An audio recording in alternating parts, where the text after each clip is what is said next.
Hello guys, this is Mamila. Welcome back to my channel.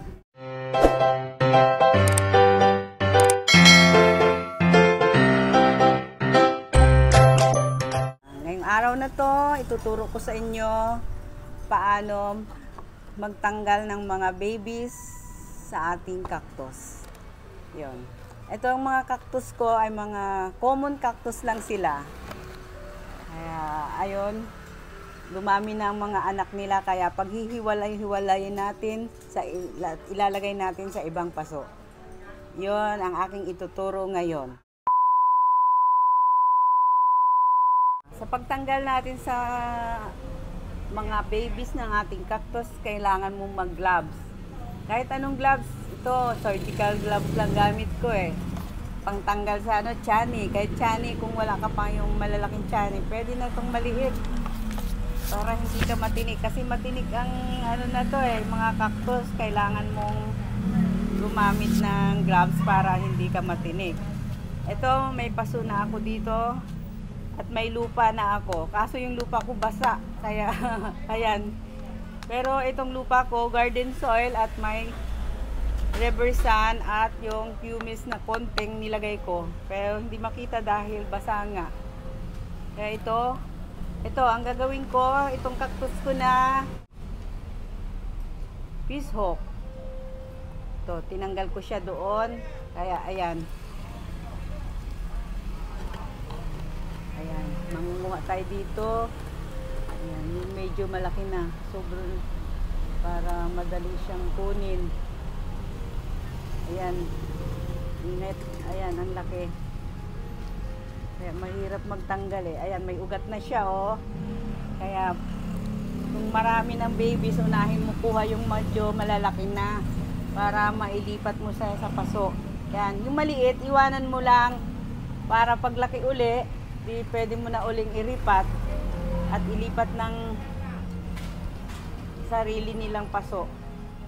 Pwede mo rin silang ilipat na silang lahat sabay-sabay, saka mo ilipat pag ili ka ng may tig-iisa na silang paso. Pero pag wala pa, pwede namang isama-sama sila sa isang paso. Ayan. Ayan. Ayan guys. Kasi nagsikipan na sila. Ayan oh, kita nyo. Ayan. Ito yung maliliit, pwede nyo iwanan. Ayan. Ito. Oh. Sikip na rin sila oh, tingnan nyo. Nahihirapan na silang lumaki dahil ang dami nila eh. Kaya pipiliin mo yung medyo malaki para makahinga naman yung mga maliliit. Yan. Yun. So ang hirap kunin eh. Yan. Ayan oh, may ugat na sila oh. Ayan oh. Kasi matagal na silang eh. Yan. Piliin mo lang yung malalaki. Para, ayan.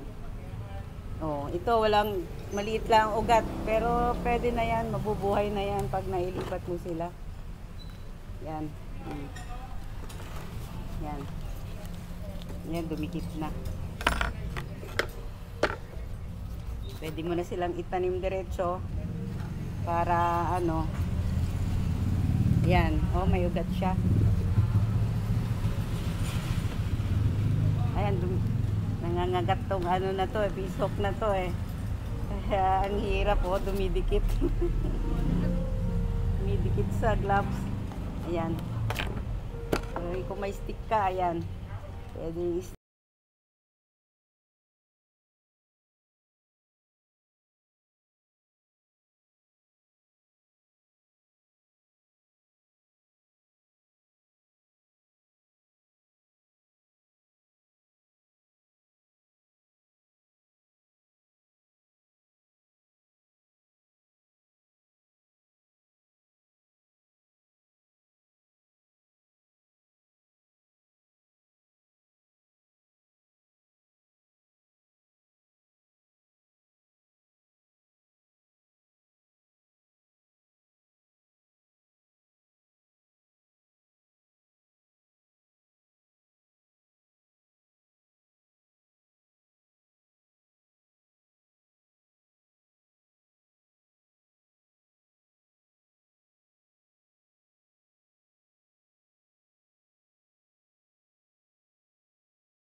Iwanan mo muna sila dyan, mga 1 week, may ugat na yung iba.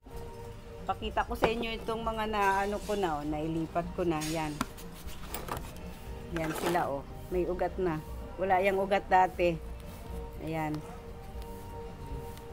Kaya mahirap ang ano na to. Ito, yan. Kung may ano kayo, bato-bato, pwede rin gagyan ng ganyan. Yan. Itong bee-balls na to, nabibili din ninyo sa kung saan may nagtitinda ng mga paso. May tinda din silang mga bato-bato doon, pati yung mga mixture ng lupa. Meron. Kaya lahat ng kailangan mo sa cactus sa pagtatanim, meron. Kaya yan, oh. Lagyan mo ng ganyan para medyo maganda. Yan. Oh. Di ba? Oh. Oh, tingnan nyo. Ang ganda. Ito aking damsi. Marami na rin siyang anak, kaya babawasan ko siya ng mga pups niya. Kaya ito isa, kukunin ko. Ayan, nakadikit na siya sa lupa, kaya may ugat na siya.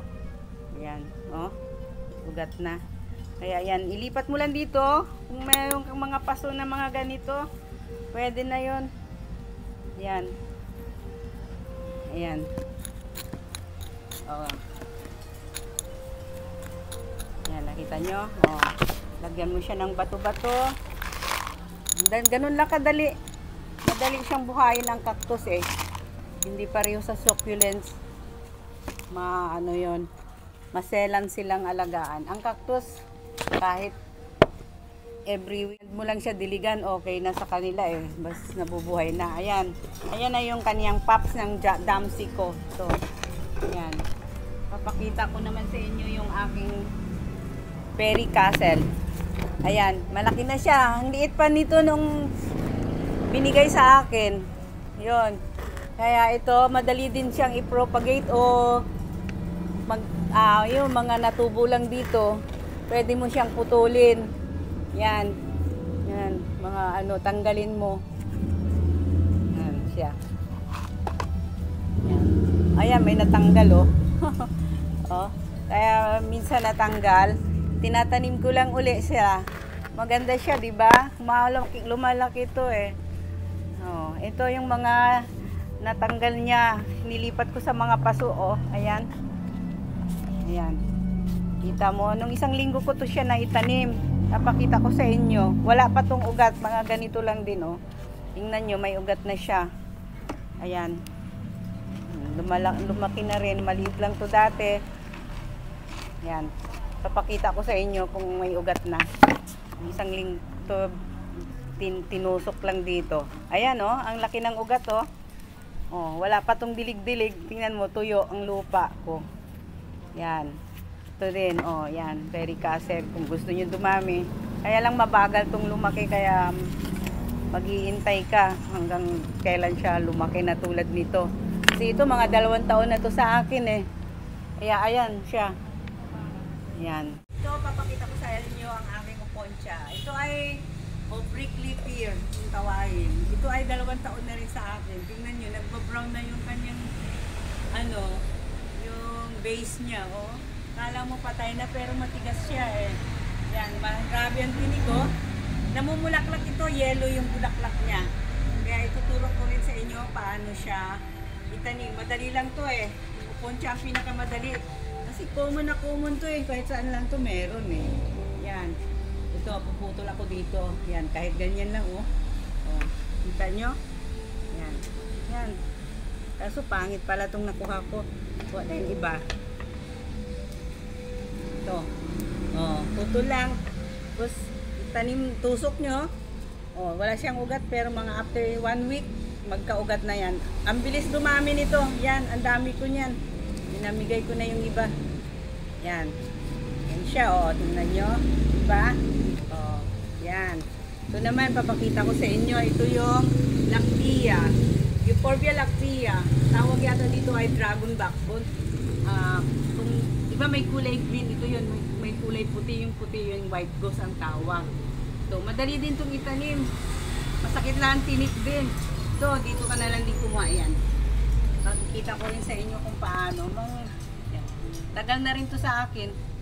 Siguro may 2 taon na rin. Yan. Yan. May sugat siya, oh.